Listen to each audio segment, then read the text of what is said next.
오늘은 거룩한 예배를 위한 봉사라는 제목으로 하나님의 말씀을 상고하겠습니다. 거룩한 예배를 위한 봉사, 성막 세우기를 끝내고 그리고 이제 이 성막을 봉헌하죠.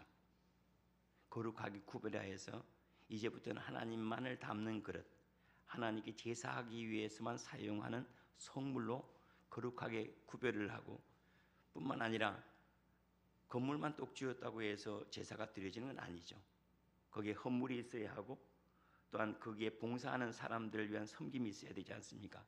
그렇게 하기 위해서 지도자들이 예물을 드리는데 각 지파들마다 예물을 드리는 이야기가 그 다음에 이렇게 이어져 나오고 있습니다. 계속해서 반복이 됩니다. 동일한 언어가 반복이 되는데 유다 지파에서는 지도자인 누가 예물을 이와 같이 드렸고, 또 이사갈 지파에서는 지도자인 누가 그 지파를 대신하여 대표하여서 주님 앞에 이렇게 예물을 드렸다라고 12지파 이름을 다 열거를 합니다. 동일한 말인데도 불구하고 반복해서 다 열거를 하고 있습니다.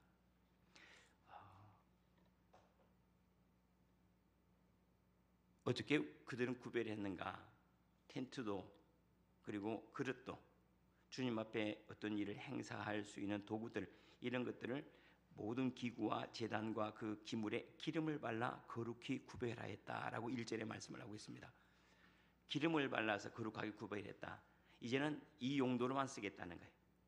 하나님의 일, 하나님께 제사하는 일, 이 용도로만 이 그릇을 사용하고 또한 이 공간을 그렇게 이용하겠습니다 하고 그것을 거룩하게 구별합니다.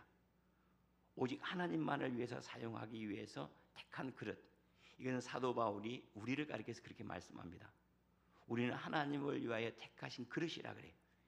그 마치 성물에 기름을 바르고 이것은 주님께 제사하는 도구로만 사용하겠습니다 하고 구별한 것처럼 우리 각 사람은 하나님을 예배하고 기뻐하고 복음을 담아내는 그 일로 거룩하게 구별하여 그 일로만 우리를 사용하겠다 하고 부르신 사람들, 그 사람들을 성도라고 말합니다.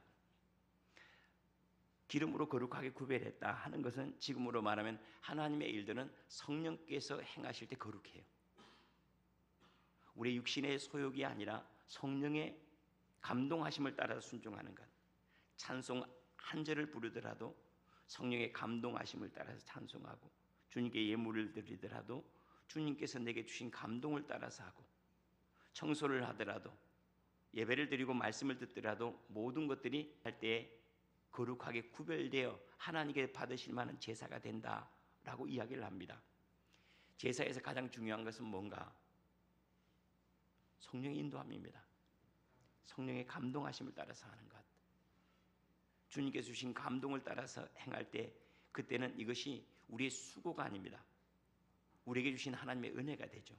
예배는 은혜요, 찬송은 우리 안에 기쁨을 채워가는 과정이고, 주님 앞에 엎드려 간구하는 것은 하늘에 속한 것들을 가져오는 통로가 되기 때문에 우리는 기쁨이 됩니다. 성령으로 하지 아니하는 모든 것들은 우리에게 노동입니다. 노래를 불러도 힘들고 예배라고 하는 이름으로 모여도 힘드는 겁니다. 하나님께서 우리에게 행하실 수 있도록 마음을 열고 성령의 인도함 받기를 먼저 사모하는 마음, 이것이 거룩한 예배를 위하여 봉사하는 성도들의 자세여야 한다는 것을 잘 보여주고 있습니다. 성령의 기름 부음이 우리에게 있는 것, 우리의 입술에도 그리고 우리의 마음에도 그때 나오는 것들이 육에서 나오지 않고 영에서 나와 다른 사람들에게 은혜가 됩니다. 우리 입술에 기름 부음이 있어야지 나오는 말이 다른 사람의 지혜가 되고 위로가 되거든요. 이것이 없으면 내 속에 있는 말을 하기 때문에 내 지혜여서 그를 실족하게 하기 쉽고 내 욕심이어서 그로 하여금 분노하게 하기 쉽습니다. 성령을 따라서 행하는 것, 이것이 교회 봉사의 첫 번째입니다. 항상. 그래서 먼저 은혜 받고 봉사하고 성령으로 충만하고 기도하고 하나님께 주신 것으로 봉사하는 것, 이것이 우선이어야 한다는 사실, 억지로 할 이유가 아무것도 없습니다. 우리가 조금 부족해도 기쁨으로 하는 것이 낫지, 멋지게 하고 분노하는 것보다는 조금 부족하고 모자라더라도 기쁨과 감사함으로 주님께 예배하는 것이 주께서 더 원하시는 예배라는 사실을 잊지 않았으면 좋겠습니다. 다음으로 그들은 이스라엘 지휘관들부터 그리고 감독자들부터 먼저 하나님 앞에 헌물을 드렸습니다. 백성들이 아니라 먼저 감독자들하고 지휘관들이 먼저 드렸어요. 그런데 한번 생각해 보세요. 성막을 짓는데 누가 제일 헌물을 많이 했고 수고를 많이 했겠습니까? 지휘관들이에요. 감독자들입니다. 그런데 그들이 또 먼저 또 예물을 드려요. 예물을 드리고 나서 봉사하고 또다시 또 예물을 드리는 마지막까지 주님이 하신 말씀이 맞습니다. 많이 가진 자에게 많이 찾을 것이요 많이 가진 자는 더 많이 가질 것이라 라고 말씀하셨어요. 많이 가진 자는 더 많이 가질 것이요 갖지 않은 자는 있는 것까지도 빼앗기게 되리라. 성령 충만한 사람은 더욱 성령 충만함을 이루고 은혜가 많은 사람은 그 은혜가 더 큰 은혜로 불러가는 것을 알 수가 있죠. 봉사와 섬김에는 지도자들이 먼저 감당했습니다. 교회 일꾼들 중에 지도자들이 먼저 주님 앞에 헌물을 드렸습니다. 왜냐하면 한 번 제사로 끝날 일이 아니라 지속해서 제사를 드려야 되는데 이 성막이 여기 있다가 다른 데로 옮기려면 수레가 필요해요. 수레를 끌 수 있는 송아지가 필요한 거예요. 이것들을 누가 감당했는가 하면 지파의 감독자들과 지휘관들이 이 헌물을 드렸음을 알 수가 있습니다. 그들은 성막을 지을 때부터 주님 앞에 예물을 드렸습니다. 그리고 완공된 다음에 또 예물을 드렸습니다. 첫 번째 드린 것은 헌신이라고 말할 수 있고 두 번째 예물은 나를 사용해 주신 것에 대한 감사라고 말할 수가 있습니다. 우리는 이 두 가지가 필요합니다. 하나는 나를 사용해 달라고 내어드리는 것, 또 하나는 나를 써주신 것에 대한 감사. 이 두 가지가 우리가 주님 앞에 드려야 될 마음의 자세라는 것은 너무나 분명하죠. 이러한 제사가 끊임없이 드려지는 것, 이러한 예배가 지속되는 교회, 여기에 하나님의 임재가 있어 나중에 마지막 부분에 보면 하나님께서 속죄소 위에서 모세에게 직접 말씀을 하세요. 그들이 헌물을 드리고 제사를 드리고 그리고 헌신할 때 하나님 그들에게 말씀을 하세요. 왜 그런지 아시겠죠? 주님을 존귀히 여기는 자가 존귀히 여김을 받습니다. 주님을 기뻐하는 이들이 찬송을 할 수가 있습니다. 주님을 찾는 이들이 주님을 만납니다. 주님께서 은혜 베푸실 이들을 부르실 뿐만 아니라 또한 그들이 그 부르심에 응답할 때 하나님의 은혜가 떠나지 아니하고 그들 가운데 이루어진다는 사실입니다. 우리가 주님의 교회를 봉사할 때 항상 잃어버리지 말아야 될 것은 앞에 가는 사람들입니다. 먼저 믿음 생활했던 사람들이 치우치면 안 됩니다. 그리고 중직자들이 치우치면 안 됩니다. 교회에서 기둥과 같이 가만히 자리를 지켜나가는 것, 믿음의 자세를 지켜나가면 다른 사람들에게 울타리가 되어줍니다. 그리고 앞서가는 사람들이 믿음의 모습을 보이면 그것은 다른 사람들에게 따라갈 수 있는 길이 되죠. 잘 따라갈 수, 이렇게 하면 안전하게 믿음 생활할 수 있고 주님이 기뻐하시는 삶을 살 수 있습니다라는 것은 앞에 가는 사람들의 모범입니다. 자녀를 키울 때 주님은 말씀하시기를 교양과 훈계로 양육하라 그랬어요. 교양과 훈계라는 것은 교양은 모범입니다. 훈계는 가르침입니다. 그러니까 말만 하지 말고 모습을 보여주라는 거죠. 우리가 훈련할 때도 심지어는 군대에서 훈련하거나 세상에서 훈련할 때도 데몬스트레이션을 먼저 합니다. 먼저 보여줍니다. 시범을 보여주고 따라하게 합니다. 하물며 교회에 있습니까? 먼저는 중직자들이 주님 앞에 바르게 서야 됩니다.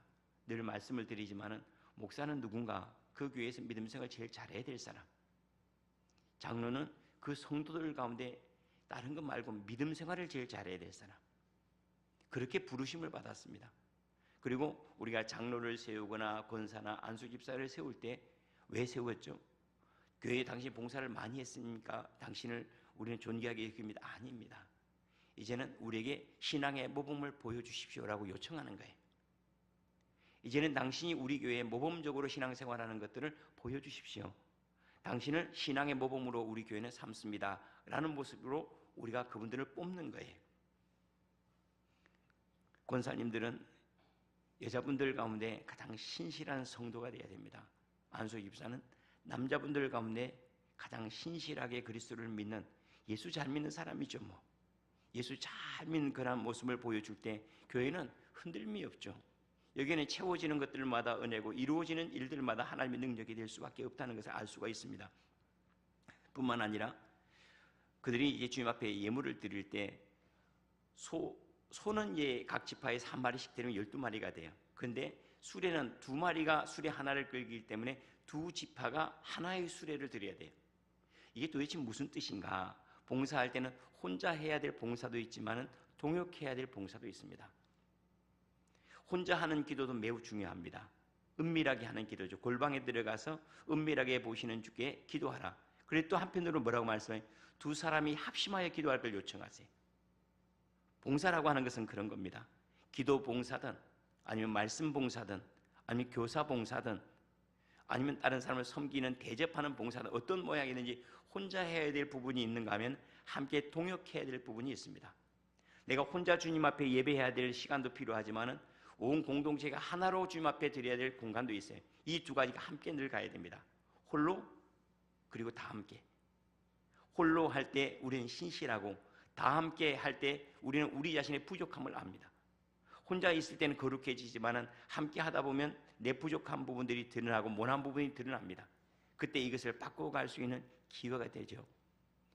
홀로도 잘 해야죠. 은밀하게. 그래 다 함께 할 때는 화평하게 해야 됩니다. 홀로 은밀하게 진실하게죠. 그리고 다 함께 화평하게 합니다. 교회는 늘 화평함의 복을 주셨습니다. 화평할 때는 그 화평함 속에 하늘에 속한 모든 걸 우리에게 주시기를 뭐라고 말씀해? 너희가 예물을 드리려고 하다가 형제와 사화해야 될 일이 있거든. 화해해야 될 일이 있으면 먼저 가서 화해하고 난 다음에 예물을 드리라.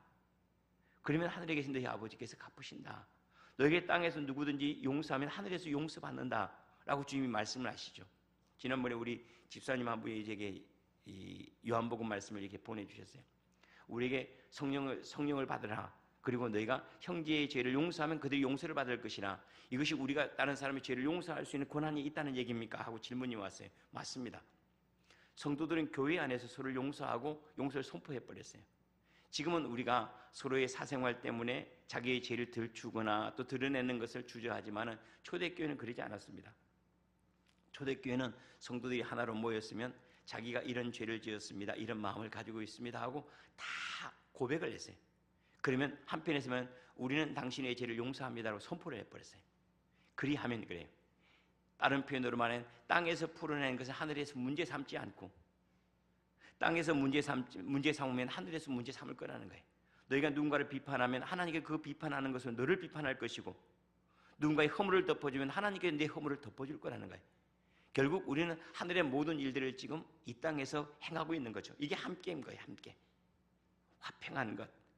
함께 하면서 화평하고 홀로 있으면서 진실한 것. 이렇게 주님을 예배하고 봉사해야 된다는 거죠. 5절 말씀입니다. 그것을 그들에게서 받아 레위인에게 주어 각기 직임대로 회막 봉사에 쓰게 할지니라. 이제 드린 예물들, 수레나 또는 송아지나 이 이후에 드린 각종 예물들과 그릇들이 있어요. 이것들을 다 누구에게 위임하는가 하면 레위인들, 성막을 봉사하는 사람들 아닙니까? 그들에게 맡겨서 제사의 직무를 감당할 수 있도록 책임져 줬어요. 제사장들은 경제적인 일을 하지 않죠. 레위인들도 마찬가지입니다. 그들은 오직 봉사하는 직무를 감당할 수 있도록 했어요. 그리고 다른 지파들은 그것을 감당할 수 있도록 경제적으로 다 도와줬어요. 다른 표현으로 말하면 모두가 하나로 예배의 동역자였습니다. 어떤 이들은 예배가 지속될 수 있게 도와주었고 어떤 이들은 삶 전부를 주님 앞에 드려서 예배하는 일을 지속했던 것을 알 수가 있죠. 그런 면에서 보면 우리는 모두가 서로 동역하는 겁니다. 하나로 예배하고 하나로 하나님의 나라를 살아가는 동역자라고 할 수 있어요. 뭐의 동역자인가? 예배의 동역자예요. 끊임없이 주님께 예배하는 공간, 예배하는 공동체가 되도록 성도는 서로를 도와줘야 됩니다. 교육자들을 도와줘야 되고 신방하는 권사들을 도와줘야 되고 신방하고 우리 지금 촌장이죠. 촌장들을 도와줘야 되고 또 전도하는 이들을 도와줘야 되고 끊임없이 이 일들이 이루어지도록 서로 동역해야 될 것을 우리에게 말씀을 합니다. 레위 지파는 세 지파로 나누는데 그 세 지파 중에 고핫 자손에게는 무라리하고 게르손 자손에게는 각각 수레를 끌 수 있는 송아지를 주는데 고핫 자손에게는 수레를 안 줍니다. 왜냐하면 그들은 어깨로 감당해야 될 직무가 있기 때문에 그렇습니다. 이게 도대체 뭔가 하면 주님 앞에는 우리가 물질로 봉사해야 되는 부분이 있습니다. 그것이 전부가 아닙니다. 나는 물질을 했으니까 전부 아닙니다. 물질로 해야 될 봉사가 있는가 하면 어깨로 해야 될 봉사가 있어요. 다시 말하면 우리가 몸으로 해야 될 부분도 있는가 하면 물질로 해야 될 부분도 있어요. 기도로 감당해야 될 부분이 있는가 하면 우리가 몸소 대접함으로 감당해야 될 부분도 함께 있다는 사실입니다. 나는 예물 드렸으니까 돼. 아닙니다. 나는 뭐 했으니까 돼. 아닙니다. 우리 모두에게는 다 몸으로 해야 될 부분도 있고 예물로 해야 될 부분들이 다 있다는 사실, 이것이 교회를 봉사하는 자세여야 된다는 거예요. 나는 뭐 돈 냈으니까 됐지 뭐. 나는 몸으로 때웠으니까 됐지요. 아닙니다. 하나님께서 우리에게 요구하는 까닭은 하나님을 위함이 아니라 나를 위함입니다. 우리 몸을 움직이게 하는 것은 우리 몸을 새롭게 하기 위함이고, 우리가 예물을 드리게 하는 것은 하나님께서 물질의 복을 허락하기 위해서 우리에게 요청하는 겁니다. 우리가 하나님께 무엇을 하는 것, 그것을 우리가 하나님을 위해서 한다라고 절대 여기면 안 됩니다. 하나님이 우리에게 행하시기 위해서 하나님께 힘을 하는 거예요. 우리가 하나님께 하는 것이 아니라 하나님께 우리에게 행하고 계시다는 사실을 우리가 받아들일 때 우리는 깜짝 놀랄 거예요. 하나님께서 음악 소리를 듣고 싶어서 우리에게 찬양을 하는 게, 찬양은 제사라 그랬어요. 찬미의 제사를 주님 앞에 드릴 수 있는 것, 이것은 우리에게 주신 은혜예요. 뭐 하기 위해서? 하나님께서 우리와 함께 하시는 기쁨을 담기 위해서 우리를 요청하신다는 사실입니다. 그래서 성도들이 마지막에 봉사하고 수고하고 난 다음에 할 수 있는 고백은 딱 하나예요. 나를 주님을 찬양하고 예배하는 도구로 써주시면 감사합니다. 나 같은 사람을 통해서 하나님께서 원하시는 제사가 이루어지게 하고 예배가 이루어지게 하심을 감사합니다라는 그 고백, 나를 써주신 것에 대해 감사하는 그러한 고백, 이것이 교회를 봉사하는 성도들의 마지막 고백이라는 사실입니다. 그러면서 주님께서 모든 12지파들 이름을 쭉 열거합니다. 이사갈 지파의 지도자 누가 무엇을 드렸고, 유다 지파의 누가 지도자로서 무엇을 드렸고 하는 것을 쭉 이렇게 열거하는 것이 그 다음에 쭉 나와 있습니다.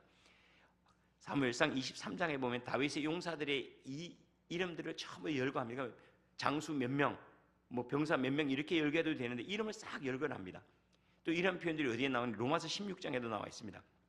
로마 교회의 성도들에 대한 이야기, 그는 어떠하고 그는 어떠하고 그는 어떠하고 일일이 나열합니다. 이게 왜 중요한가?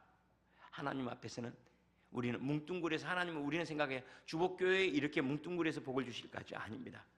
하나님 우리 한 사람 한 사람의 행한 것을 소중하게 여깁니다.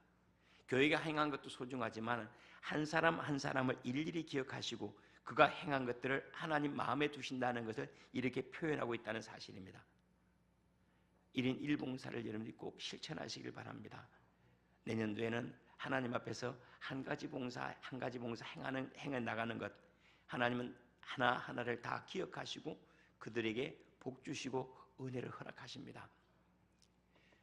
이 모든 것들은 무엇을 위한 것이었는가? 예배가 지속되게 하기 위함이었습니다. 주님께서 이스라엘 백성을 불러내신 이유도 뭐였죠? 예배하는 백성 되게 하기 위해서 불러내신 겁니다. 하나님께서 우리를 부르실 때 예배하는 백성들, 예배가 지속되게 하기 위해서 우리에게 뭘 요구하시는가? 헌신을 요구합니다. 찬양대, 기도하는 것들, 또 다른 사람들을 안내하는 것들, 모든 것들, 또 봉사하고 대접하는 것들, 모든 것들입니다. 하나님을 예배하는 백성 되게 하기 위한 봉사입니다.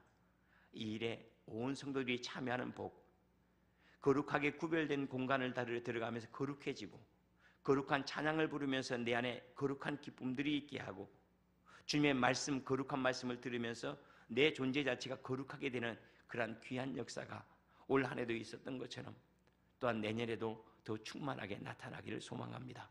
기도하겠습니다.